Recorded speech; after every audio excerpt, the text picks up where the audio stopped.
বিসমিল্লাহির রহমানির রহিম। বাংলাদেশের স্বাধীনতার ঘোষক শহীদ রাষ্ট্রপতি জিয়াউর রহমানের ৪৪তম শাহাদাত বার্ষিকী উপলক্ষে আয়োজিত আজকের এই আলোচনার সম্মানিত সভাপতি, বাংলাদেশ জাতীয়তাবাদী দলের সাধারণ সম্পাদক জনাব মির্জা ফখরুল ইসলাম আলমগীর, আজকের অনুষ্ঠানের সম্মানিত প্রধান অতিথি দেশনেত্রী বেগম খালেদা জিয়া, মঞ্চে উপবিষ্ট স্থায়ী কমিটির সম্মানিত সদস্যবৃন্দ, উপস্থিত মঞ্চে উপস্থিত নেতৃবৃন্দ, শিক্ষক, বুদ্ধিজীবী সহ সম্মানিত আলোচকবৃন্দ এবং আমার সামনে উপস্থিত প্রিয় নেতা কর্মী এবং সম্মানিত উপস্থিতিবৃন্দ, আসসালামু আলাইকুম। আমরা আজ এমন একজন ব্যক্তিত্বের শাহাদাত বার্ষিকী উপলক্ষে আলোচনার সভায় উপস্থিত হয়েছি, যিনি বাংলাদেশের জন্ম ইতিহাসের একজন অনিবার্য, অনবদ্য, অপরিহার্য অন্যতম প্রধান চরিত্র। তিনি স্বাধীনতা, সাফল্য, সমৃদ্ধি এবং গণতন্ত্রের মহানায়ক শহীদ জিয়া। স্বাধীনতা এবং মুক্তিযুদ্ধের ময়দানে স্বাধীনতার ঘোষক জিয়া যেমন একজন অকুতোভয় অধিনায়ক ছিলেন, স্বাধীন বাংলাদেশে গণতন্ত্র প্রতিষ্ঠা এবং স্বনির্ভর বাংলাদেশ প্রতিষ্ঠায় সফলভাবে নেতৃত্ব দিয়েছেন শহীদ জিয়া। প্রিয় উপস্থিতিবৃন্দ,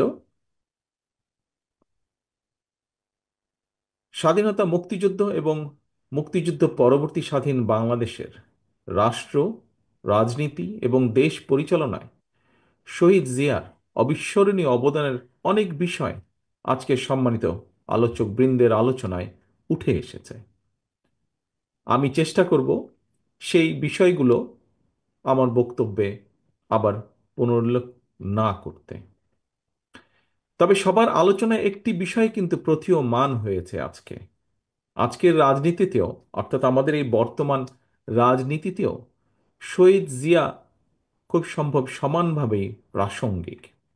শহীদ জিয়ার রাজনীতি এবং রাষ্ট্র পরিচালনার নীতি এবং পদ্ধতি এখনো আমাদের জন্য অনুকরণীয়, অনুসরণীয়।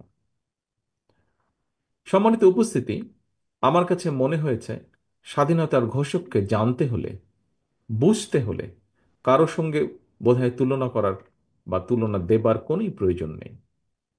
শহীদ জিয়া রহমান মানেই একটি স্বনির্ভর, আত্মমর্যাদাশীল এবং গণতান্ত্রিক একটি বাংলাদেশ। শহীদ জিয়া তার কর্মের মাধ্যমেই বেঁচে আছেন, বেঁচে থাকবেন গণতান্ত্রিকামী এই বাংলাদেশের মানুষের হৃদয়ে। তিনি জনগণের হৃদয়ে ভাস্কর হয়ে আছেন, অর্জনে, গর্জনে নয়। স্বাধীনতার ঘোষক জিয়া ইতিহাসের পাতায় অবিনশ্বর। সম্মানিত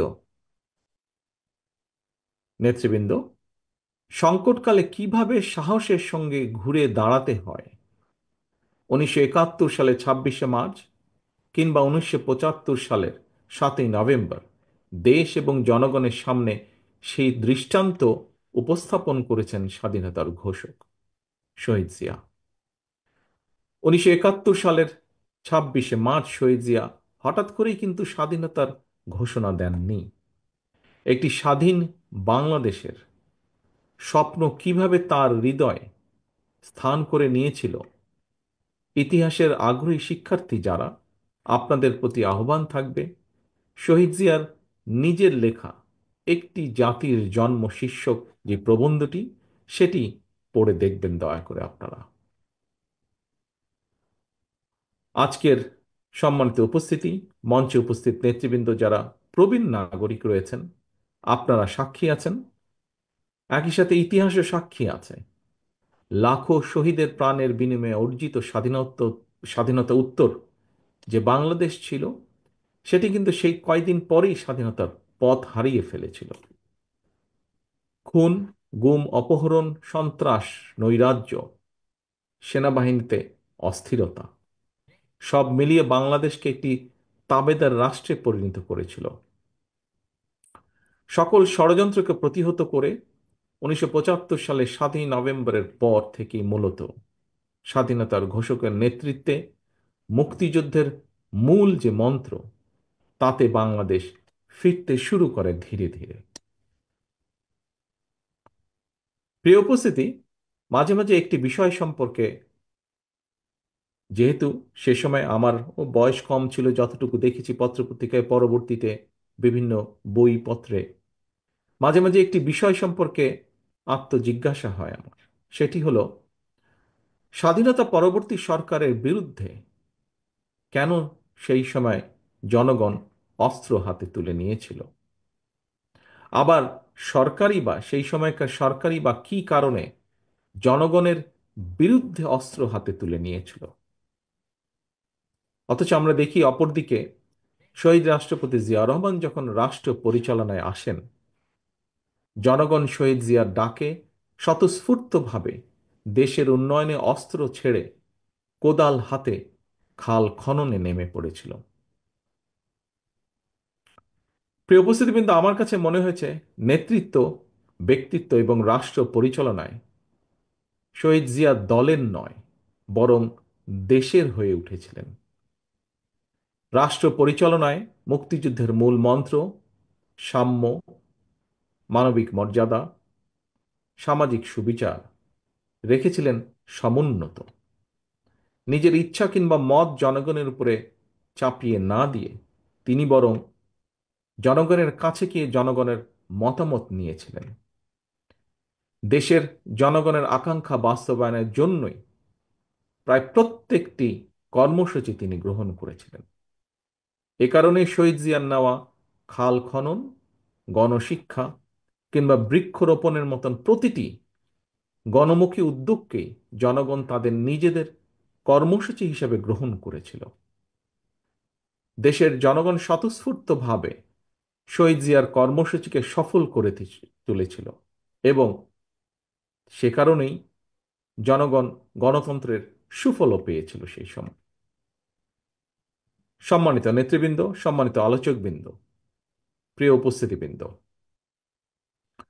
সত্যিকার অর্থেই রাষ্ট্র এবং সরকার পরিচালনায় জনগণের স্বার্থ, জনগণের আকাঙ্ক্ষাকে প্রাধান্য দেওয়াই কিন্তু জরুরি।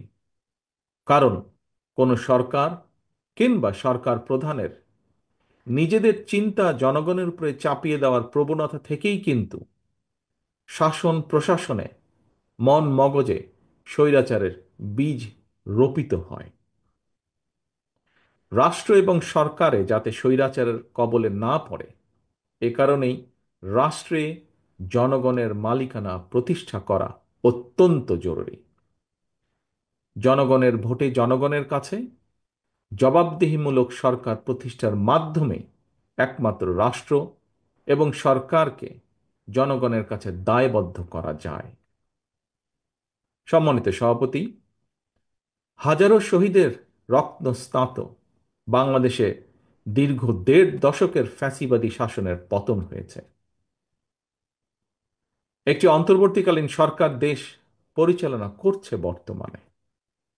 গণ অভ্যুত্থানের পর বিশেষ পরিস্থিতিতে দায়িত্ব নেওয়া এই সরকার হয়তো বৈধ, তবে এই সরকার কোনোভাবেই কিন্তু জবাবদিহিমূলক নয় এবং জনগণের কাছে এই সরকারের জবাবদিহি করার কোনো সুযোগও নেই। দেশের বর্তমান অন্তর্বর্তীকালীন সরকার 10 মাসেও জাতীয় নির্বাচনের সুস্পষ্ট তারিখ ঘোষণা করেনি।